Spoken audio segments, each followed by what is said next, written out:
Alisson, tudo bem? Querido Leonardo, bom dia, que alegria revê-lo, rever a todas e todos que acompanham a TV 247. Camila, um abraço especial a ela e a Bahia. Que coisa boa estarmos juntos. E o Beto Silva dá um bom Dilma para você. Como na sua descrição está o Sociologia do Brasil, já vamos começar fazendo a propaganda aqui, ó. Novo livro do Alisson Mascaro, que é um passeio, na verdade, pelos grandes pensadores brasileiros, né? Os grandes intelectuais que pensaram o Brasil, né, Alisson?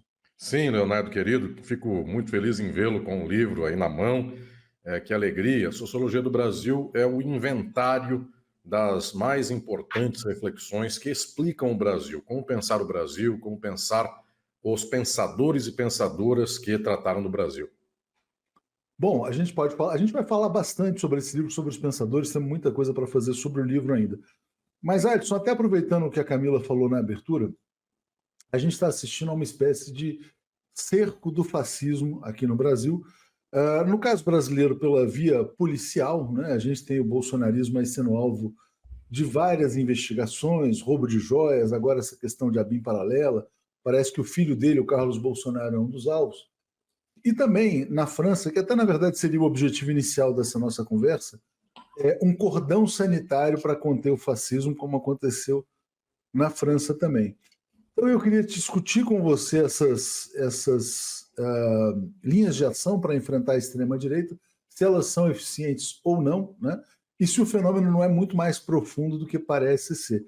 Até porque, se a gente for começar pela questão da França, né, a gente percebe que agora está havendo uma espécie de reversão. A esquerda venceu as eleições, mas o Macron não quer entregar o poder. Por quê? Porque o programa econômico do Macron ele é mais próximo do programa da extrema-direita, propriamente, do que do programa da esquerda. Então vamos começar falando sobre a França, depois a gente fala um pouco mais sobre o Brasil. Como é que você viu essas eleições lá, Alisson, por favor? Leonardo, querido, eu penso que essa situação que se vê na França no atual momento, ela é um índice, ela é um termômetro de como funciona a lógica do capitalismo liberal e da extrema-direita.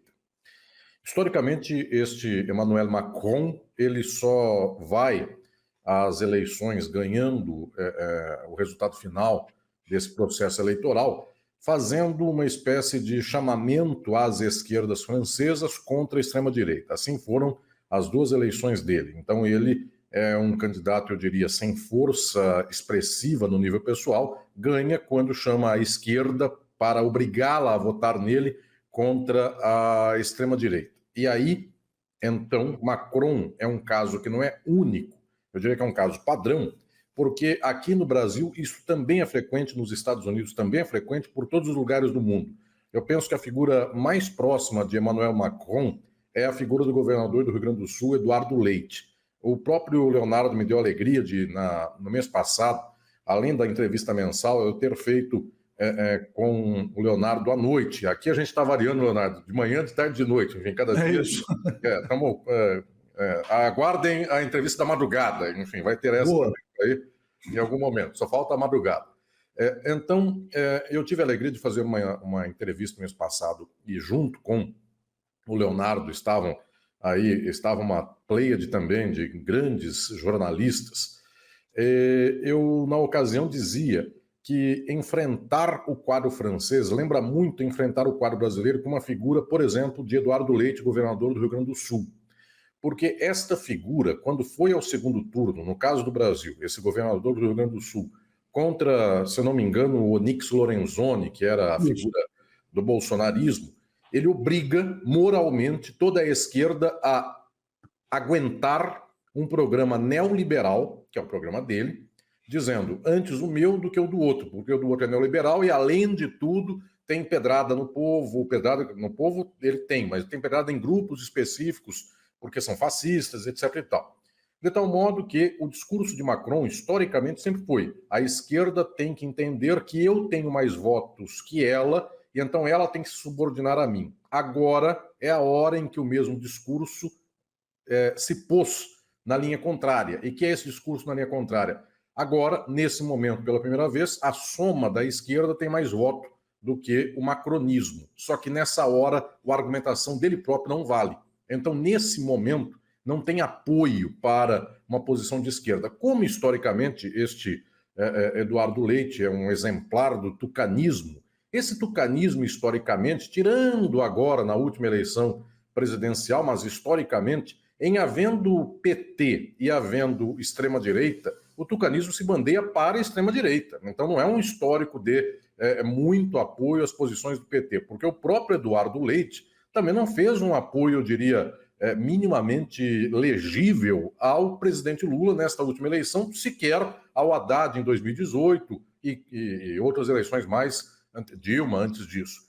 Então é sempre um jogo pelo qual a direita só joga o jogo da extrema-direita e obriga a esquerda a votar nela contra o espantalho da extrema-direita, mas a política de direita e a política de extrema-direita é apenas uma gradação do mesmo horizonte. Então, eis mais uma vez a prova de que esta dita concórdia de pessoas que comem à mesa com talher contra esse bando de acelerados da extrema-direita, essa visão é uma visão que não se põe na realidade. A todo momento, as direitas ditas liberais do mundo, elas estão preparando o bote para a extrema-direita. Então, de alguma maneira, é o caso dos Estados Unidos, inclusive, Leonardo, me permita começarmos então, já que assim, vamos pela geopolítica, depois chegamos à política da jabuticaba, que é a nossa nacional. Do roubo de joias, vamos falar assim, não da jabuticaba, do roubo de joias, que agora é coisa nossa. Né? Dos pequenos ladrões de joias e grandes joias, enfim, não só pequenos ladrões, mas grandes ladrões de pequenas e grandes joias. Então, houve um tempo em que a imagem de um ladrão de joias era o Meneghetti, no começo do século XX. Enfim, a gente já está... passa um século, as imagens vão se deteriorando.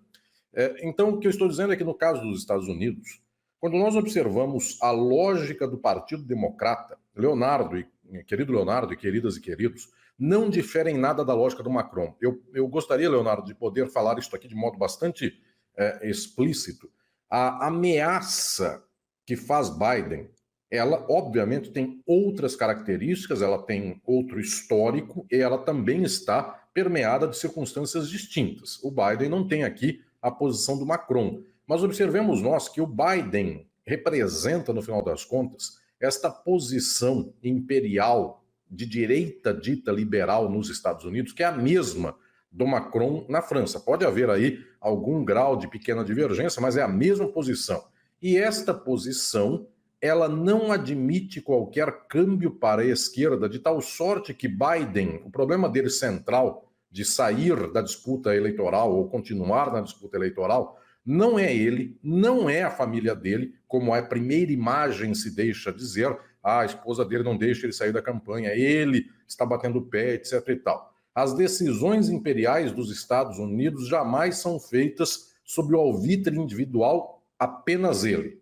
É óbvio que passa pelo presidente dos Estados Unidos a decisão de candidatar-se à reeleição ou não, mas isto é uma decisão de um jogo político, de uma espécie de oligopólio da política, que de um lado tem o Partido Republicano, do outro Democrata, e o Partido Democrata tem as facções dominantes que envolvem diretamente o grande capital estadunidense, e a decisão central não é em favor de Biden ou contra Biden, é que, em renunciando Biden à sua candidatura à reeleição, só pode assumir essa candidatura alguém que represente exatamente os mesmos interesses, belicistas, imperialistas, com esse pequeno verniz edulcorado de bons modos à mesa que tem o Eduardo Leite aqui no Brasil, não só ele, o tucanismo em geral tinha isso, que tem o Macron na França, outros mais, tirando essas questões de bons modos, etc. e tal, cujo exemplo nem é o principal, eventualmente, Eduardo Leite, é Fernando Henrique Cardoso, que governou esse país 2 vezes e privatizou o país de ponta a ponta e deixou esse legado. Ao cabo, ele comia com talheres, e comia, inclusive, elegantemente com talheres em Paris. Mas a questão decisiva é que a decisão sobre Biden envolve mais ou menos algo como Macron. Não se pode abrir para posições mais à esquerda. Não se pode ter um candidato popular efetivamente vinculado aos interesses, ou mesmo que dificilmente os Estados Unidos teriam interesses populares representados numa presidência da República. Mesmo a fantasia, mesmo a imagem, mesmo o discurso falso de representar o interesse do povo à esquerda, isso é proibido nos Estados Unidos. Então, Bernie Sanders e coisas um pouquinho mais para lá, tudo isso tem que ser deglutido no caldeirão desta fervura da água liberal do Partido Democrata. Resultado, estas posições de direita, elas sempre jogam o jogo do capital. Elas jamais dão um braço a torcer em favor de posições de esquerda. Então, não há movimento no mundo hoje no qual se possa vislumbrar que em alguma ocasião uma dita esquerda civilizada, que não é, ela venha a dar a mão em apoio a qualquer coisa que pareça esquerda. Mas pode-se dizer, então, Alisson, vamos imaginar a situação da França, quer dizer, o Macron não quer entregar o poder e tenta ou rachar a esquerda, pegando ali um bloco dos socialistas, ou eventualmente montar uma aliança ali mais à direita. O que ele está fazendo pode ser classificado como um golpe de Estado, se a gente considera que quem ganhou as eleições foi a nova Frente Popular? Aí vem a tese do meu livro Crise e Golpe, que é esse aqui, que faz diálogo, inclusive, com a sociologia do Brasil. Chamarmos de golpe uma dimensão política, ela não necessariamente se dá apenas no nível de uma quebra, eu diria, rasgada das instituições. Pode-se chamar de golpe num nível ao menos preliminar aquilo que rompe com uma reprodução tradicional das instituições. Então, nesse sentido, o que o Macron faz na França é romper com uma certa lógica do uso das instituições, embora, do outro lado, há quem possa argumentar juridicamente ele tem competência para fazer isto. Então, efetivamente, ele não é obrigado a escolher o líder do partido, representante de uma fração que teve a maioria dos votos. Ele não é obrigado a fazer isso. Ele pode indicar como primeiro-ministro qualquer pessoa do povo, inclusive nem sequer uma pessoa que tenha disputado as eleições correspondentes à sua decisão de indicação de primeiro-ministro. Tecnicamente, ele poderia fazer isso. Só que na história do modus operandi das instituições político-eleitorais francesas, não é assim que acontece. Então, poder-se dizer que se trata aqui de um golpe não no nível necessariamente jurídico, estrito sensu, mas num golpe nas posições tradicionais das instituições, o que é um pouquinho diferente daquilo que é a minha discussão do crise e golpe sobre o golpe ocorrido no Brasil com a Dilma Rousseff. Porque o golpe ocorrido no Brasil com a Dilma Rousseff não foi canhão, bala, exército que tomaram o poder, obviamente, então parece um pouco o que o Macron está fazendo aí, mas tem um dado a mais. Dilma Rousseff não cometeu um crime chamado pedalada fiscal, esse crime não existe. Então tem um problema aí de uma ilegalidade imediata no golpe do Brasil. Essa do Macron, ilegalidade não há na decisão, inconstitucionalidade não há na decisão dele em romper com esse quadro. Então é uma espécie de golpe na prática, ainda que não um golpe juridicizado. Seria uma quebra de protocolo, vamos dizer assim, do protocolo democrático ali na França. Exato. Obrigado aqui pela chegada de um novo assinante, quer dizer IBO3A, né? Então gostei do perfil. Deve ser uma fórmula química, alguma coisa desse tipo aí. Mas, Alisson, então vamos passar agora para a questão de fundo, né? Porque, por exemplo, a derrotada Marine Le Pen, ela falou, olha, houve uma aliança, essa aliança que você fala, né, da direita tradicional, inclusive com a esquerda, durante essa eleição, para dizer o seguinte, olha, quem tiver em terceiro lugar abre mão da sua candidatura para fazer o cordão sanitário. Aí ela falou que essa foi a aliança da vergonha, da desonra, etc. e tal, e que a vitória da extrema-direita na França foi apenas adiada, né? E muitas pessoas também apontaram que, do ponto de vista numérico, quantitativo, quem teve mais votos na França foi exatamente a extrema-direita. O que está expressando, na sua opinião, essa força eleitoral da extrema-direita lá? É a insatisfação com o capitalismo no seu estágio atual? É o ódio ao imigrante? É o quê? Na verdade, toda a estrutura da sociedade capitalista das últimas décadas, ela revela imediatamente posições de sofrimento social e sofrimento dos sujeitos, dos indivíduos nesse contexto. Não há um país no mundo no qual a dimensão do capitalismo esteja promovendo, eu diria, esperanças, afetos, sentimentos bons. Aconteceu de que nessa quadra histórica do capitalismo, uma série de dimensões sociais puderam se amalgamar, puderam ter uma coesão, e esse mix, este conjunto, quando uma vez posto em coesão, reunido, esse mix é mortal, ele é um veneno decisivo. Então, nós vivemos um tempo presente de uma combinação de desgraça econômica, exploração social, ao mesmo tempo, pela primeira vez na história, conhecimento daquilo que parece ser um gozo econômico da vida das demais pessoas mediante coisas como isto aqui. Um pobre de 50 anos atrás é o tempo do Fordismo. Quem quiser saber também mais desses termos, é um outro livro meu, já que o Leonardo mostrou um, eu mostro mais dois, que é o Estado e Forma Política. Aqui eu explico que o capitalismo teve uma fase no século XX de Fordismo. Ford, indústria, pessoas iam para a fábrica, basicamente. Então, esta pessoa tinha uma dimensão de uma coesão de vínculo social na fábrica, na grande loja, na grande indústria, o grande empresário, né? Sindicato, figuras, inclusive exploradoras, pareciam que vinham do entendimento daquilo que eles próprios faziam nos termos da sua indústria. Então, pensemos aqui numa figura como Antônio Hermílio de Moraes, que não sei se o Leonardo conheceu pessoalmente, mas enfim. Claro, conheci e entrevistei.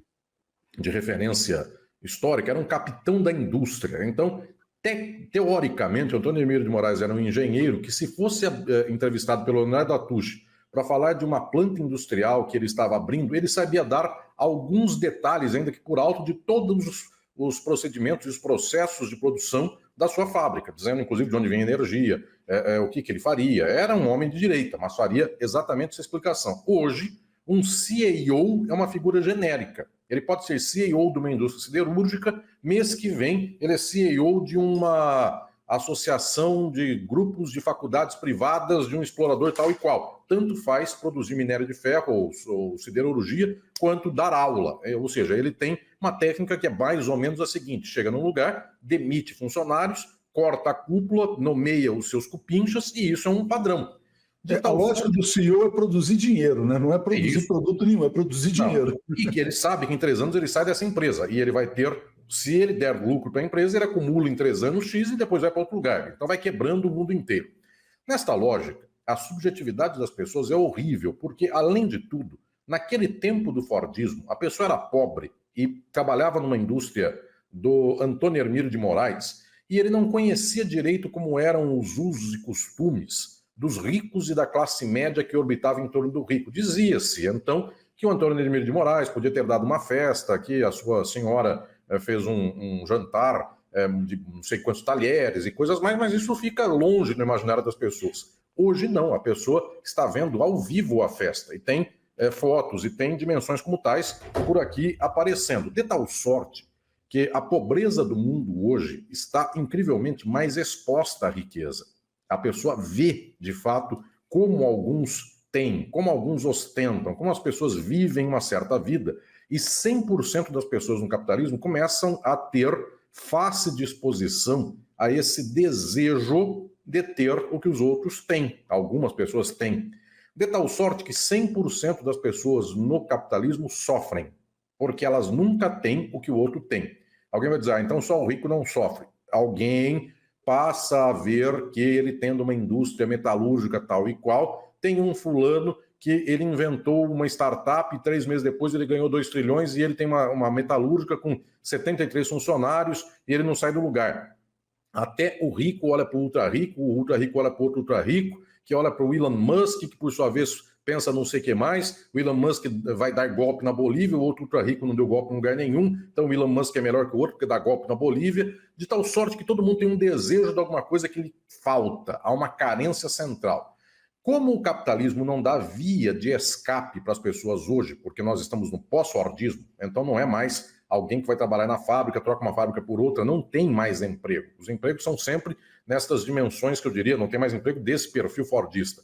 O emprego é precarizado, o emprego é aquele que exige que a pessoa passe 24 horas por dia fingindo que está bem, porque ela e a sua rede social é o seu LinkedIn, é o seu currículo, enfim, ela todo dia tem que estar bem para alguém contratá-la ou algo assim. É uma sociedade que não deságua as suas dimensões do desejo. As pessoas são altamente sofredoras, não tem sentido uma vida como tal, com mais detalhes, inclusive. A partir de um certo momento, também a forma tradicional de coesão social perde a sua funcionalidade. As pessoas não vivem mais na saia do pai e da mãe até uma certa idade. Elas vivem na casa do pai e da mãe, mas ela, o pai e a mãe, os três são informados por padrões da fofoca, da internet, de não sei o que lá que aconteceu com tal celebridade. Então, quem educa a sociedade não é mais a família é educada por um padrão cultural tal e qual, por uma espécie de algoritmo geral do mundo. Quem educa a família é o Elon Musk. Ele, no final das contas, determina o que uma família vai receber de ração diária. Se a atriz tal foi traída pelo jogador tal, se fulano fez não sei o que lá com o ciclano, qualquer coisa dessa é dado por algoritmo. Se Leonardo Atush e Alisson Mascaro chegarão na casa de alguém, isso é decisão do Elon Musk, no final das contas. Claro, eu sei que vocês que me acompanham Aliás, aqui... o Elon Musk tweetou isso hoje, tá? Ele fez um tweet dizendo assim, olha, dizem que os computadores controlarão o mundo um dia. Aí ele botou, eles já controlam. Ele escreveu exatamente isso hoje. Além de tudo, é uma espécie de poderoso presunçoso. Então, ele gosta da presunção, ele tem esse pecado. Uma figura bastante especial. Que não venham com esse discurso, todo presunçoso um dia cai. Desgraças do mundo, muitas delas aconteceram com pessoas presunçosas que encontraram idiotas à frente e por causa disso, idiotas, fracos, que não combateram o presunçoso. Então, alguns presunçosos caem, outros presunçosos não caem porque resta ao mundo uma certa força de bater nessa gente. Então, a desgraça principal é essa, não tem aí nenhuma ideia de que a pessoa sobe no alto da árvore, então basta esperar que ela caia. Alguém precisa balançar essa árvore aí para que... Isso. Esse aqui, ó, Alisson, 5 horas atrás, os computadores controlarão o futuro. 3 pontinhos, eles já controlam, né? O cara, ele vai cair do cavalo um dia ainda, e não vai demorar, não. Um dia. Lembrem, Leonardo, lembrem, queridos e queridos, que o rico, na hora que não tem o que fazer, então algum outro ultra rico diz para ele, olha, tem uma perua Kombi que foi inventada, que ela desce como submarino até os restos do Titanic, e vamos lá. Então tem sempre uns ultra ricos que, na falta o que fazer, entram numa perua Kombi aí no Atlântico Norte, e vão ver o Titanic, chega lá embaixo, explode. Então, também tem isso. O ultra rico é exposto a idiosincrasias que o pobre, via de regra, vendo uma banheira daquela ou uma perua Kombi submarina daquela, o pobre não entraria nessa perua Kombi. Mas o rico, ele acha que nada lhe acontece. Então, ele vai em ritmo de aventura até chegar lá.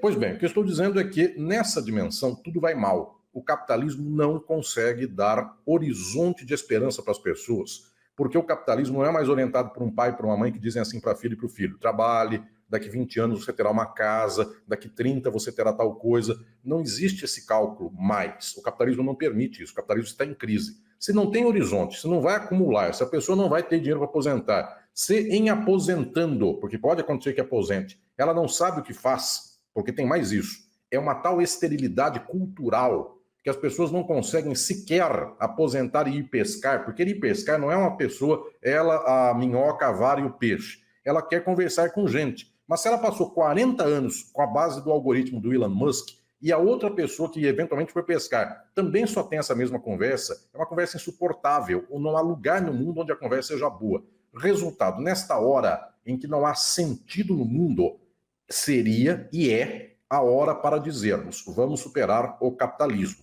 vamos ao socialismo.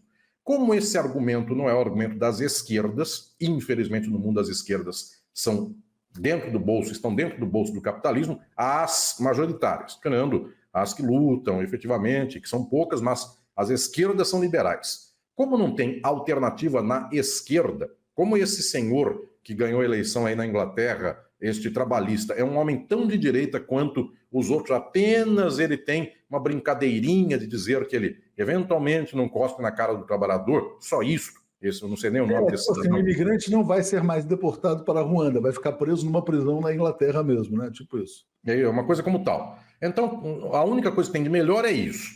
Neste quadro geral, quem é o único movimento do mundo que se aproveita para a manutenção do quadro do horror do capitalismo? Sempre, historicamente, nas crises estruturais do capitalismo, apresenta-se a margem da extrema-direita. Essa margem, então, ela é a que ponteia, ela é a que dá o horizonte para o capitalismo no seu sentido e para onde ele vai. Esta extrema-direita, ela começa a dizer, você está sofrendo e a culpa, agora vem os espantalhos, a culpa é do imigrante. Isso pega muito na Europa, isso pega muito nos Estados Unidos. Pega pouco no Brasil e na América Latina, porque nós somos terra de exportadores de Exatamente. imigrantes, e não de importadores. Já fomos importadores. Então a culpa é do bandido. A culpa é do bandido, a culpa é do negro, é do favelado, é disso, é do pobre. Do pobre. Aqui o cardápio é outro, embora nos Estados Unidos, que é uma nação culturalmente muito próxima de nós, porque adveio da escravidão colonial, é isso também que eu falo lá no Sociologia do Brasil. Os Estados Unidos têm uma mesma história da gente, veio do escravismo colonial. O racismo é muito presente. O modo pelo qual os Estados Unidos organizam a dominação de extrema-direita é mediante religião. Na Europa não é. E as religiões de extrema-direita dos Estados Unidos, elas conseguiram a proeza de ganhar a base da sociedade brasileira em 30, 40 anos. É o único país do mundo que não foi por decisão de Estado, nem foi por alguma ruptura de domínio de outro povo. O Brasil é o único país do mundo cuja massa trocou de religião. Não há história no mundo disso que tenha acontecido, porque na Europa, a Europa era católica, um senhor feudal se tornava protestante em 1500, então ele obrigava o seu feudo, seus servos a serem protestantes. É a decisão de um rei, de um monarca, de um senhor feudal, que seja. No Brasil, não houve decisão de um presidente da República ou uma guerra. Aqui, na base, houve uma tal tensão, um tal, eu diria, movimento de indução ideológica que os Estados Unidos conseguiram tomar a base da sociedade brasileira em favor das religiões de extrema-direita dos Estados Unidos. O padrão é o padrão estadunidense. Pois bem, nos Estados Unidos e no Brasil, então cola muito frequentemente esta ideia de que, na forma de sofrimento de uma pessoa para lidar com esse mundo que ela não entende, que é o mundo do capitalismo sem sentido, é necessário uma regressão moral, religiosa extrema. De tal sorte que, então, essa pessoa é induzida a um fanatismo religioso, ela é induzida a um certo extremismo reacionário. Então, este padrão cola no Brasil e cola nos Estados Unidos. Não necessariamente cola na Europa. A Europa tem outra dimensão. A Europa se ocupa muito da questão do imigrante, porque, psicanaliticamente, inclusive, isso é uma história muito já estabelecida, o europeu tem uma imagem de uma cidadela pura, com esta pretensão do sangue, que na Europa fala muito, isso é um absurdo, isso é um horror. Mas... É o jardim do mundo cercado pelos bárbaros, é mais ou menos assim que eles se É isso, e quem cultiva mais isso, inclusive, é o povo mais bárbaro, historicamente, que dá o nome ao bárbaro, que é o alemão. Há uma raça pura, é a raça nórdica, e etc, etc, etc. Para os romanos, bárbaros eram esses que depois dão nos alemães. Então, o que estou dizendo é que nessa fantasia, a Europa opera com uma certa regressão. Estados Unidos e Brasil operam com outra. E agora vem aqui um problema que eu diria bastante grave, porque a regressão europeia, historicamente, ela consegue ser confrontada com arma. Leonardo, isso aqui eu penso que é um dado que eu vou aproveitar esse momento para tratar com todas e todos, porque um pedaço disso está agora no quarto livro meu que eu vou falar aqui nesse dia de hoje, que é o Crítica do Fascismo, também da Boitempo, no qual eu trato da história do fascismo e do nazismo. O movimento europeu, incrivelmente, olhem o que eu vou dizer aqui, do nazismo e do fascismo, ele é fantasioso. Porque, no final das contas, dizer de raça pura alemã é uma piada e dizer de raça pura italiana é outra piada. E quaisquer raças puras por aí. Este modelo europeu ele se desmonta na base de um exército que bate no exército fascista ou nazista e ganha a guerra, que foi o que aconteceu com a União Soviética. Entrou na Alemanha e destruiu esse jogo.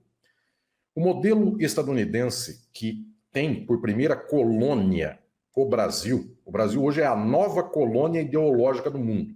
Esse modelo começou nos Estados Unidos lá no século XX, principalmente na segunda metade, no final. A primeira nova colônia do mundo é o Brasil. O Brasil não é mais um país, eu diria, colonial no sentido político, mas os Estados Unidos inventaram a colonização do pós-fordismo. E a primeira grande colônia do mundo é o Brasil. Por que esta colônia... Explica melhor isso aí, né? Esta colônia não precisa mais operar nos níveis de um exército colocando tanque na frente da Baía da Guanabara, ou então de um presidente que tem que ser áulico total do governante dos Estados Unidos. Não precisa ser o Castelo Branco, que eventualmente tenha tirado João Goulart e ponha um tapete vermelho para o Lyndon Gordon ou qualquer embaixador estadunidense. Pela primeira vez, nós já temos aqui agora o modelo total de um país colônia no nível ideológico. E o nível ideológico da colônia é o nível da religião. Porque o grande diferencial é que o povo brasileiro, na massa, ele se organiza para a regressão. Ele quer, e não o exército daquele país, como era o caso de Mussolini e Hitler, que induz politicamente o exército, ou Mussolini ou Hitler, que induz um povo a reforçar a ideia de que a raça é pura, de que a Itália é boa porque descende do César romano, de que a Alemanha tem uma raça dita X, um sangue dito Y, porque são melhores do que qualquer outra raça. Esta ideia, sempre no fascismo histórico, ela era altamente cultivada pela liderança fascista, pelo movimento fascista. Neste caso dos Estados Unidos, que redunda no Trump, mas vem eventualmente do Nixon, vem do Ronald Reagan, vem do Bush pai, Bush filho, esse movimento é um movimento da base. O povo é constituído ideologicamente para acreditar que há um Deus. Este Deus é um Deus que se exprime por palavras que estão no Velho Testamento da Bíblia e não no Novo. Então, ser cristão não é ser cristão, é seguir o Velho Testamento, não o Testamento que teoricamente ou reputadamente falaria coisas de Jesus. Então, o cristão não é mais cristão, ele presume que o mundo é presidido por um Deus que castiga e dá atos de graça, e que este Deus que castiga e dá atos de graça, o ato de graça é a riqueza. De tal modo que esta é a ideologia perfeita do capitalismo. Quem for rico, Deus gosta dele. Quem é pobre é porque Deus não gosta ou então não fez uma aliança com Deus suficiente. Nesta lógica, a base social é de extrema direita. E então, pode vir um exército inimigo, se houvesse uma União Soviética, não há mais, se houvesse uma União Soviética que libertasse o Brasil do Bozo e de CIA Limitada, ou libertasse a Argentina deste Javier Milei ou coisa assim, não adianta, porque o povo é organizado para uma colonização ideológica a partir dos Estados Unidos. Então é o povo que agita a bandeirinha dos Estados Unidos, não é mais só o presidente da República, porque o que se passou com a queda de Bolsonaro e a volta de Lula para o seu terceiro mandato? Nós deixamos esta vergonha de ter um presidente da República que balança a bandeira dos Estados Unidos e que beija a bandeira dos Estados Unidos, ele ou o filho dele, qualquer coisa dessa. O presidente de agora do Brasil, se for chamado a beijar a bandeira, beija a do Brasil, que é o presidente Lula. Então, ele não beija bandeira nenhuma, mas se alguém lhe der uma bandeira para beijar, beijará a do Brasil. Pois bem, o problema não é esse. O problema é que o povo brasileiro hoje beija a bandeira dos Estados Unidos. Beija a bandeira de Israel, imagino que Israel é a casa do cristianismo. É um pedaço, né, Alisson? Como? É um pedaço da população, minoritária. Um pedaço. Né? Só que esse pedaço não está nem em queda, nem chegou no teto. E no pedaço que chegou, é inamovível na sua consolidação ideológica. Então, todo o problema, e agora eu só antecipo, mas a gente ainda acaba a geopolítica para depois tratar do Brasil, eu só antecipo um quadro do Brasil, toda queda e subida de opinião pública em favor do presidente Lula que temos hoje, tudo isso está sempre num nível de margens, nunca num nível altamente expressivo. Num governo que é, de alguma maneira, muito contrastante com o governo de Jair Bolsonaro, extremamente contrastante. Eu tive a ocasião, Leonardo, de hoje cedo, tomando café, lhe ouvir com o Aquiles e o Florestan, lembrando as questões aí da farmácia do povo. Pois bem, um presidente que dá uma farmácia para o povo é, de alguma maneira, operante no sentido oposto àquele que nega a vacina e manda o pessoal morrer e ainda faz gracinha com quem tem Covid, sei lá, fingindo que está perdendo o ar ou algo assim. Por que então esta mobilização da opinião pública não muda plenamente? Porque já há um extrato social ideológico muito consolidado. Eu acho que eu estou congelando. Congelou um pouco, mas voltou. Pode falar, Alisson, pode falar. Tá.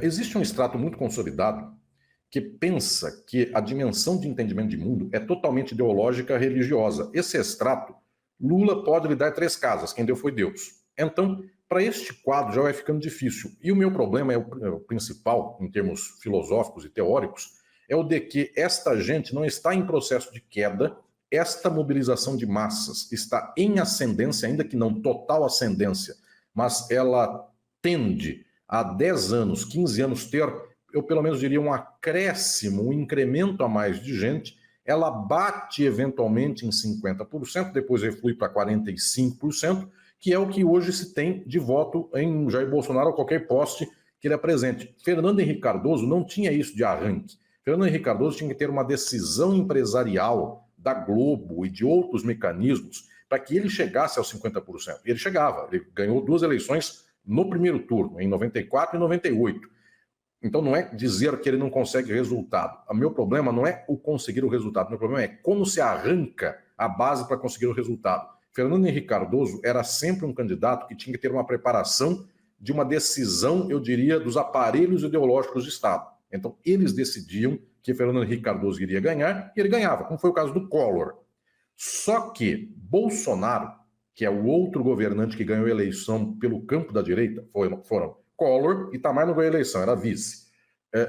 Fernando Henrique Cardoso 2 vezes e Bolsonaro. Temer não ganhou a eleição, era golpista, vice-golpista, de tal modo que só temos, nesse caso da história do Brasil, Collor, Fernando Henrique Cardoso e Bolsonaro. E a questão não é que se ganha ou se perde, mas como se dá o arranque.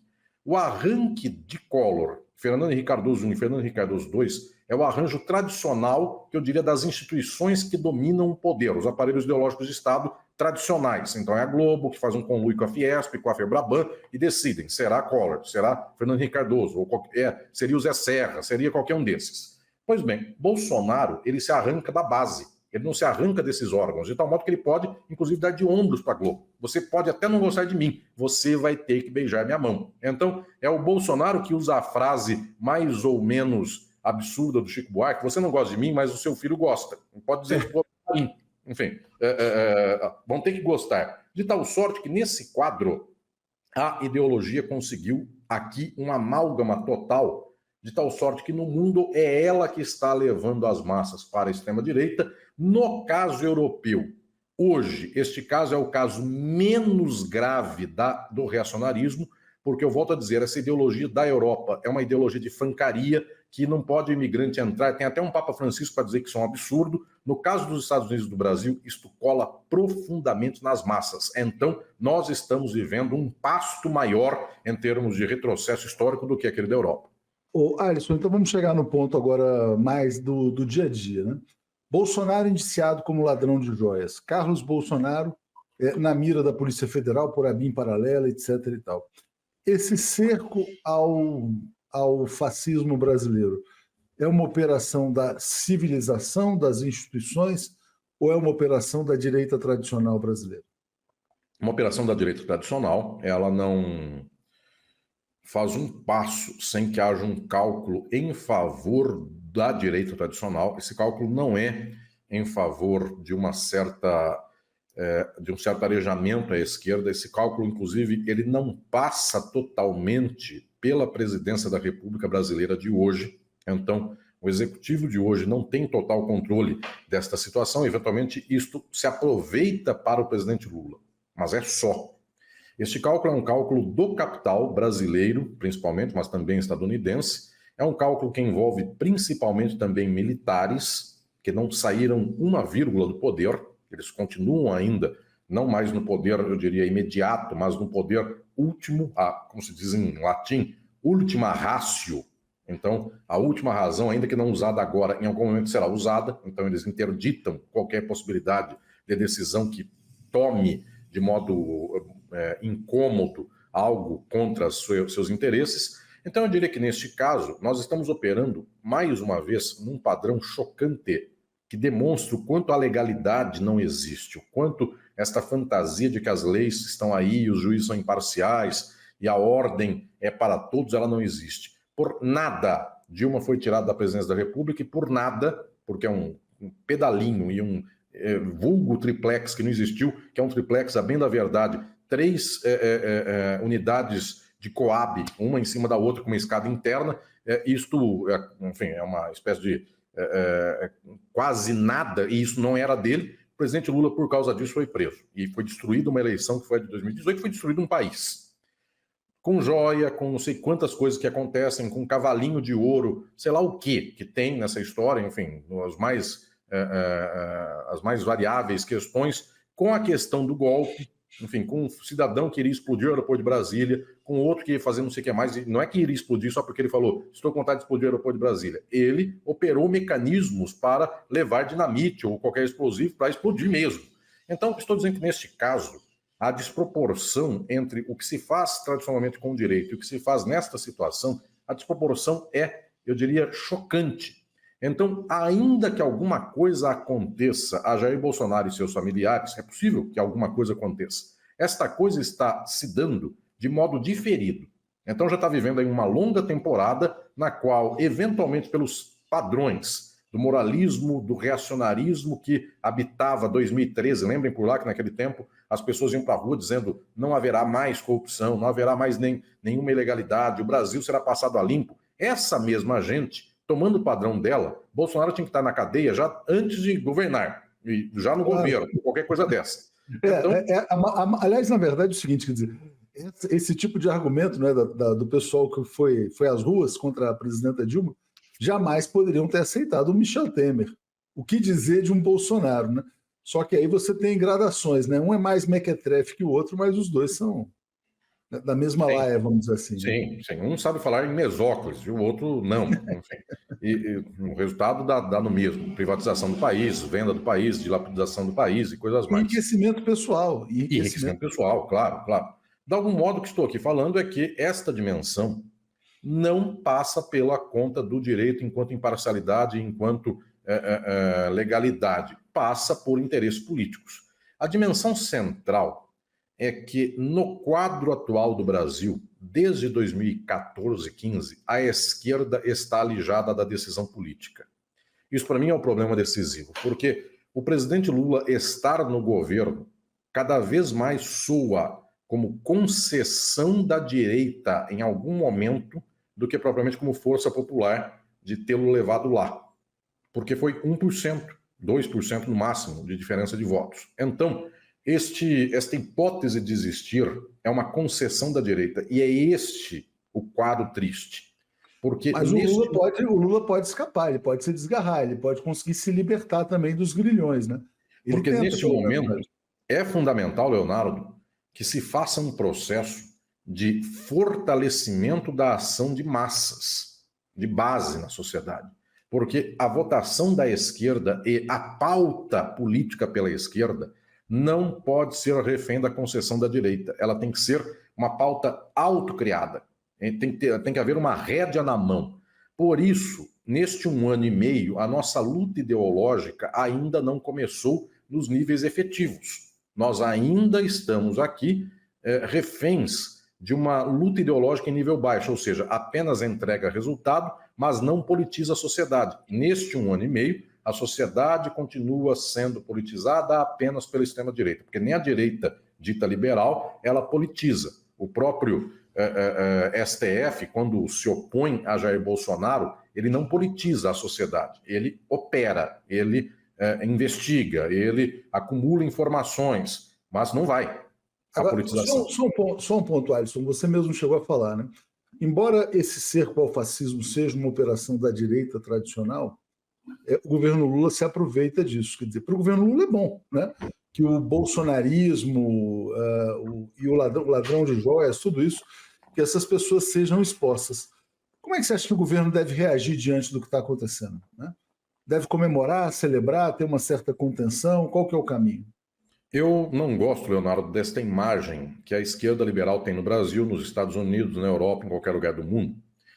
Tirando, eventualmente, o Mélenchon, se ele topa esse barco mais para frente, parece que ele tem um certo peito a mais. Mas, mesmo assim, tem que ser provado na realidade. Enfim, como será a sua reação ao Macron quando não indicar nem indicar alguém da sua frente como primeiro-ministro? Ele vai continuar peitando, ele vai refluir, os seus correligionários dirão para ele deixar quieto, que é melhor isso do que a Marine Le Pen no governo, como primeira-ministra. Então, tirando um ou outro, via de regra, a esquerda ela não opera o mecanismo de fala direta ao povo. Ela não opera a máquina de construção de aparelhos ideológicos para levar diretamente à população uma percepção crítica em relação ao capitalismo. Então, isso é no mundo inteiro. A dor que isso dá é que quando a direita resolve fazer a lição de casa, não é a lição de casa, mas é uma disputa de interesses contra a extrema-direita, isso só se deu no Brasil, basicamente. Nos Estados Unidos, dificilmente o Trump será confrontado radicalmente pelos liberais, eles têm fraqueza. Quando isso acontece no Brasil, a imagem que se dá é que a esquerda se infantilizou e ela se tornou criança. Ela não repete mais nada que os adultos da sala não deixem falar. Então, é sempre em favor do capitalismo, sempre em favor da ordem liberal, de tal sorte que, nesse momento, quando vem a direita liberal e dá uma decisão contra a extrema-direita que ajuda a esquerda, o que se passou foi a criança que na escola tinha lá aquele troglodita da sala, que está representado pela extrema-direita, é o bravão lá do fundo da sala, e a esquerda, coitadinha, liberal, certinha, ela tem um protocolo de fala correto, ela tem toda uma ordem bonitinha de anunciação, ela apanha, aí ela chama a mãe e diz assim, mãe, estão me xingando. Aí a mãe vai lá e pega o fortão do fundo da sala, leva para a diretora e manda prender ou manda levar para a Fundação Casa, medida socioeducativa.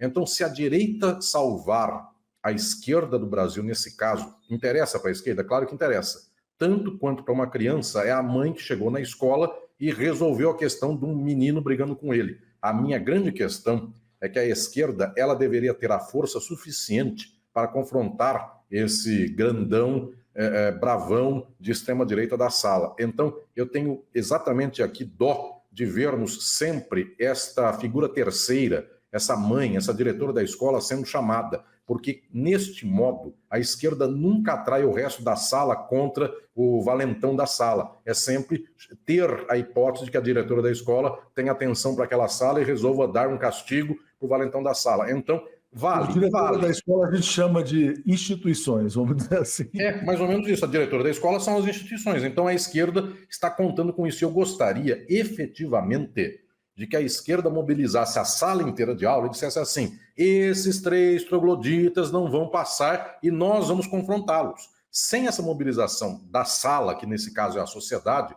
que fazemos nós? Vivemos a vida inteira reféns da Globo. É por isso que, no final das contas, no nível dos militares, a gente não saiu do lugar, no nível das comunicações, a gente não saiu do lugar, vão dizer, mas desconheceu que a TV Brasil ela tinha uma programação tal e agora tem outra. Sim, não saiu do lugar, não é desconhecer que não saiu literalmente do lugar. Eu estou dizendo na movimentação de massas, naquilo que tem alto impacto. Não saiu do lugar nem no nível militar, nem no nível da comunicação, nem no nível financeiro, porque também o que nós temos é uma total captura do discurso ideológico liberal e uma tentativa de levar um pouco de coisas à esquerda no nível financeiro, no nível da economia brasileira, dentro do discurso da Faria Lima. Então, eu sei que é uma forma de tentar levar à esquerda, mas imaginemos nós que 10, 15 anos atrás, Guido Mantega estava operando a economia brasileira, falando como ministro da Fazenda, desenvolvimentismo, o Brasil vai crescer embora o mundo esteja em crise. Esta fala que dizia, eu vou gastar, pautava os meios de comunicação. Havia um orgulho do Brasil explodindo. Hoje a fala é, eu não vou gastar, mesmo assim vai dar para não furar o teto dos gastos, vai dar para manter o SUS esse ano, vai dar para fingir que eu estou soltando um balão de ensaio sobre a universidade privatizada, mas é só um balão porque na prática não vai acontecer. Ou seja, a gente está refém de um mundo que tem que fechar a conta, a gente não rompeu com a ideologia neoliberal. Alisson, deixa eu agradecer aqui a Suzana, que chegou como assinante, o Manuel Viana também, agradeço aos dois. E essa pergunta da Graziela que está na tela, eu acho que meio que você já respondeu ou está respondendo, né? O que podemos fazer para o Brasil não ter uma maioria evangélica e virar um evangelistão? Você está tocando no tema que você sempre toca, que é a questão da ideologia, da mobilização, etc. e tal. Mas como é que você responderia a ela? Estimada Graziela, eu tenho um texto chamado Carta sobre os Centros Socialistas, Essa carta é possível de ser acessada em qualquer lado, ela está também no blog da Boitempo. Foi uma carta que eu enderecei ao querido deputado Glauber Braga na ideia de fazermos lutas de base na sociedade. Isso para mim é decisivo porque a gente tem que dar afeto progressista à nossa gente e permitir que a nossa gente encontre um caminho de transformação social, por ela mesma, de luta. Então, no final das contas, não é apenas um processo de falar em negativo do reacionarismo que está no mundo hoje, mas apresentar uma positividade tão mais linda, uma esperança tão plena, que a própria sociedade perceba que um se matar em relação ao outro, porque alguém é de Deus, outro não é. Esse moralismo tacanho do século XXI, em 1960, 70, nós tínhamos, eventualmente, artistas, intelectuais, com um grau de desprendimento, eu diria, erótico, afetivo, sexual. Se pensarmos na MPB brasileira, cantoras e cantores, Vinícius de Moraes, outros mais, para chegarmos no século XXI, observarmos que nós estamos num processo de regressão moral, sexual, afetiva da sociedade, tamanho, que hoje nós estamos, eu diria, parecendo mais idade média do que em comparação com 50 anos atrás. Para observarmos que tudo isso vai castigando as pessoas, porque ninguém consegue viver uma vida, eu diria, pura nesses termos, ninguém consegue viver uma vida da regressão moral da Idade Média. Enfim, não existe um termo como esse, todo mundo vai sofrendo, todo mundo vai se desgastando, todo mundo vai morrendo em termos de depressão. Era fundamental darmos um passo de esperança, que nós possamos viver num mundo no qual não seja um detentor do meio de produção que nos diga, você tem que trabalhar aqui e ganhar R$1.000, 1.500, 2.000. A vida seja coordenada pelas pessoas. Então, é dar uma esperança maior do que essa que o capitalismo dá. A única esperança que o capitalismo dá é a extrema-direita. Se eu matar o estrangeiro, quem sabe sobra um emprego para mim. Que esperança pequena e desgraçada é essa? Eu deveria dizer assim, estrangeiro, vem aqui junto comigo, que a riqueza do Brasil é o 8º país mais rico do mundo, tendendo a ser 5º. Essa riqueza cabe em 220 milhões de brasileiros e quem quiser viver aqui cabe também. Se tiver 300 milhões, o Brasil fica mais rico ainda, porque são mais 80 milhões de pessoas trabalhando, gerando ideias, gerando produção, conhecimento. Então venham. Ou seja, a gente tem que ter a ideia de que esperança é compartilhar o pão. Alguém vai dizer, mas tudo isso é contra a minha religião. Se a sua religião falar isso, a sua religião é muito ruim, porque Jesus, naquilo que ele tem de melhor, está ensinando a compartilhar o pão. Então, a sua religião é que não é cristã. Eu diria que nós temos argumentos, não para ficar na defensiva, mas pautarmos o ataque. E esse ataque é, você quer ser cristã e você quer ser cristão, tem o melhor caminho, não esse que você caminha até hoje. É isso aí. Alisson, recados importantíssimos, uma entrevista muito boa, mais uma vez. Quero trazer aqui a mensagem do Glauco Santos dizendo, os centros socialistas são uma realidade e devemos fortalecê-los, né? KMX está dizendo, Mascaro, anos-luz à frente do povo e Victor Barão pautar o ataque. Em algum momento, né, Alisson, a gente vai ter aqui um partido de esquerda falando, vamos levar o Brasil rumo ao socialismo sem vergonha, né? Sem vergonha de dizer isso. Não, veja bem e tal. Todo mundo, o máximo que conseguem é falar em ou desenvolvimentismo ou social-democracia, né? Eu tenho grande esperança, Leonardo, de que esse caminho ele está se abrindo no nosso tempo histórico. Apenas, se me permite uma última questão aqui, apenas nós temos uma realidade um pouco diferente daquela do começo do século XX. Porque no começo do século XX, a União Soviética foi a primeira experiência socialista de massas do mundo e o fascismo foi reação à União Soviética. E no momento de agora, o fascismo, além de ser o que ele foi também na Europa, porque quando eu digo que o fascismo foi reação à União Soviética, ele foi reação à União Soviética como solução do problema, mas o problema era a crise do capitalismo. A Primeira Guerra Mundial já era essa crise. A quebra da Bolsa de Nova York já era essa crise do capitalismo. Hoje nós temos a crise do capitalismo. Desde 2008, o capitalismo não fecha mais as contas. No entanto, a gente não tem uma União Soviética para servir, eu diria, de bandeira de referência. Então, o nosso tempo histórico tem um problema a mais. Qual é? Naquele tempo, alguém podia se escorar numa certa movimentação progressista, transformadora, que estava ocorrendo. A União Soviética era só, eu diria, o modelo mais exemplar de um processo que estava havendo na Itália. O próprio Gramsci foi preso porque estava com sindicatos, mobilizando as massas, outros mais, e em vários países do mundo. Mao Tse-tung, logo depois, começa a Revolução Chinesa. Então, é um processo magnífico. No atual momento, nós não temos uma experiência transformadora acontecendo, e de tal modo que o fascismo reage ao capitalismo em crise. Ele tem um fantasma de comunismo, mas se esse fantasma, Leonardo, permita fazer aqui a piada mais absurda, se por esse fantasma de comunismo nele entra o João Dória, isso é um fantasma, porque alguém considerar João Dória um comunista, alguém considerar, sei lá, pessoas que comem com talher comunistas, é uma fantasia, é um comunismo que não existe. Então, o que eu estou aqui insistindo é com a ideia de que hoje nós temos uma dificuldade a mais. porque o fascismo ele é um modo pelo qual o capitalismo opera com a crise e bloqueia qualquer solução alternativa. Só que agora nós não temos algo a nos apoiar em termos de arranque. Então, esse processo começa do zero no nosso tempo histórico. E aí, Leonardo, querido, vai um elogio a você e a todas e todos do 247, de outros espaços mais, porque anos atrás, este arranque estava quase que inacessível à fala pública. E graças a um espaço como esse, nós já temos um grau a mais de esperança. Isso aqui é possível de fazer uma conexão. Só quero dizer para vocês, porque daqui a pouco começa uma etapa minha de lançamentos. Eu estou agora lançando o Sociologia do Brasil e fiz 1 ano e meio de lançamento de crítica do fascismo no Brasil de norte a sul. Que alegria eu chegar em qualquer lugar do Brasil e as pessoas me abraçarem dizendo: professor Alisson, mestre Alisson, leia seus livros, acompanhe suas ideias, e eu sou tão feliz de ver você com o Leonardo Atush todo mês fazendo entrevista. Leonardo é algo que eu vejo a todo momento e é algo magnífico. Há esperança. Vamos fazer cada vez mais. Obrigado, Edson, muito bom falar com você. Vamos dar sequência aqui, o Joaquim está trazendo informações quentíssimas aí sobre o cerco ao fascismo no Brasil. Valeu. Obrigado. Abraços. Tchau, tchau.